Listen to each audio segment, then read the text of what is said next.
Москвадагы мекендештерге жарыя. Казакстанга кирди чыкты кылуу керек болсо бизге кайрылаңыз. Жолго чыгаарда документти текшерип, кара тизмеде бар жогун тактайбыз. Эң негизгиси биз пересадка өзүбүз аягына чейин алып барып алып келебиз. Биздин дарек метро Кожуховская. Кененирээк маалымат алуу үчүн төмөндөгү номерлерге кайрылыңыз.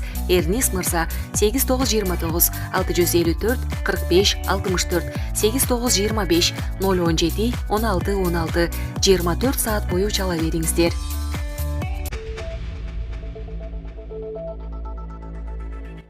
Кыргыз-тажик чегара маселесин чечүү процесси кандай жүрүп жатканы айтылды. Кыргызстан менен Тажикстандын президенттери Садыр Жапаров жана Эмомали Рахмон телефон аркылуу сүйлөшкөндө чегара маселесин дагы кеп кылышты. Бул тууралуу өлкө башчынын маалымат кызматы кабарлады.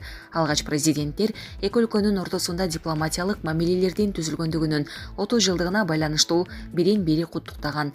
Тараптар кыргыз-тажик мамилелеринин мындан аркы өнүгүүсү, Борбор Азиядагы тынчтыкты жана туруктуулукту сактоого өбөлгө түзөрүн белгилешкен. Мамлекет башчылары эки тараптуу сүйлөшүүлөрдөгү акыркы жетишкендиктерге токтолушкан. Бул жалпы узундугунун 63%-ын түзгөн 625 чакырымга жакын мамлекеттик чегара линиясынын долбоордук сыпаттамасын аяктоого мүмкүндүк берди деп жазылган маалыматта. Жапаров менен Рахмон учурдагы бардык маселелерди саясий дипломатиялык жол менен гана чечүү зарылдыгын айтып, мамлекеттик чегараны делимитациялоо жана демаркациялоо боюнча өкмөттөр аралык комиссиянын алкагында сүйлөшүү процессин активдештирүү боюнча ойлорун билдиришкен. Булак Спутник Кежи. Кремль 2024-жылдагы президенттик шайлоого даярдыктарды баштады. Кремльдин ички саясий блогу 2024-жылдагы президенттик шайлоого даярдыктарды баштады. Азыркы мамлекет башчынын талапкери Владимир Путин кийинки мөөнөткө көтөрүлүшү мүмкүн. Бул тууралуу Замон Оз басылмасы жазып чыкты. Орус президенти өзү дагы шайлоого катышуу каалоосун билдире элек, бирок анын администрациясы Путиндин келигишүүсү боюнча ар кандай сценарийлерди иштеп чыгууда. Даярдык баштапкы этапта экени жана анын идеологиялык так чектери али аныктала электиги белгиленди. Ошондой эле учурда биримдик идеясы Путиндин шайлоо алдындагы программасында борбордук корунду ээлейт деп күтүлүүдө. Владимир Путин биринчи жолу 2000-жылы президент болуп шайланган. 2018-2012 жылдары Россиянын өкмөтүн жетектеген. 2012-жылы Кремльге кайтып келген Путин өлкөнү дагы деле жетектеп келет. Булак Назар Ньюс Кежи. Ошто адам өлтүрүүгө шектелген дагы бир жаран кармалды. Ош шаарында жасалган кылмышка катыштыгы бар адам Ош облусунун аймагынан кармалды. Бул тууралуу Супер Кежи порталына Ички иштер министрлигинин маалымат кызматынан билдиришти. Маалымдалгандай, өзгөчө оор кылмышка тиешеси барларды кармоо боюнча комплекстүү ыкча миликтөө иш-чаралары улантылууда. Учурда ички иштер органдарынын кызматкерлери тарабынан Өзгөн районунун аймагындагы издөөдө жүргөн Ош облусунун тургуну 1991-жылы туулган Чубаков Нурбек аттуу жаран кармалды. Кылмыш ишин толук ачуу боюнча иш-чаралар улантылууда.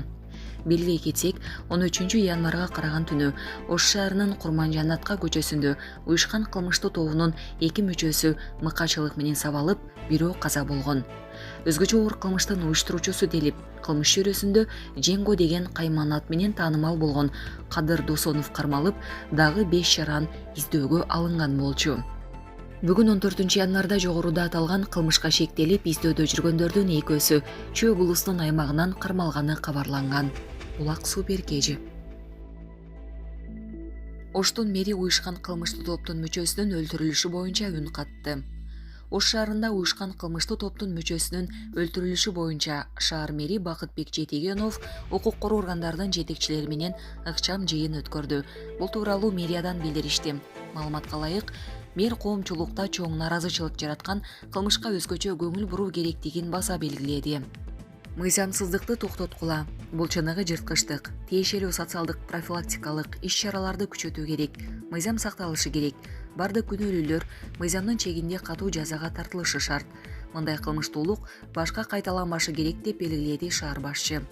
Эскерте кетсек, 13 январга караган түнү Ош шаарынын Курманжанатка көчөсүндө уюшкан кылмыштуу тобунун 2 мүчөсү мыкачылык менен сабалып, бирөө каза болгон. Өзгөчө оор кылмыштын уюштуруучусу делип, кылмыш чөйрөсүндө Женго деген кайман ат менен таанымал болгон Кадыр Досонов кармалып, дагы 3 жаран издөөгө алынган. Булак Назар News KG.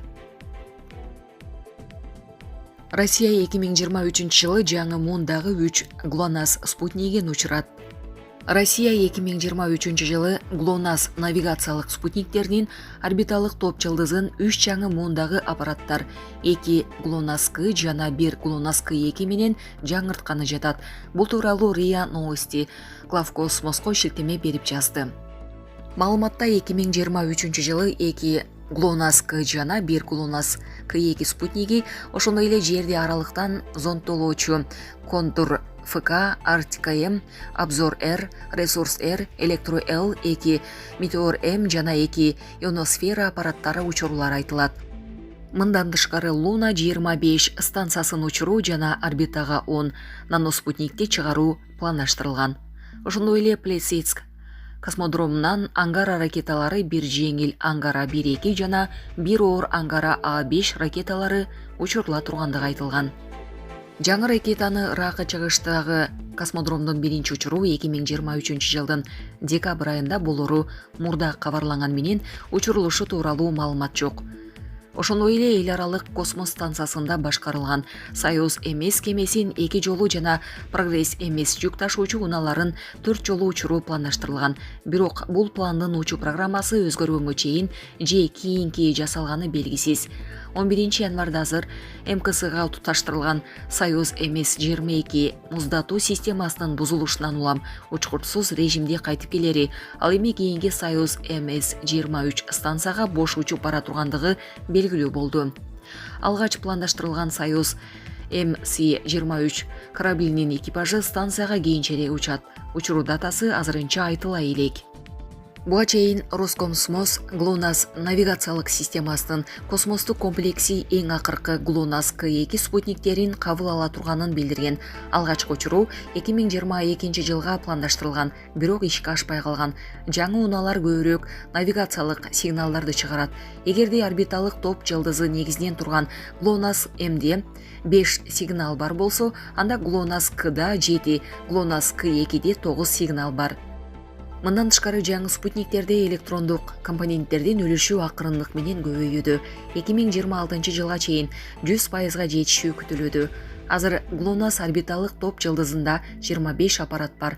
Анын ичинен 4-өө ГЛОНАСС-К, калгандары ГЛОНАСС-М, бир аппарат системага кирүү стадиясында турат. Калган 24-ü иштеп жатат. Булак Спутник KG.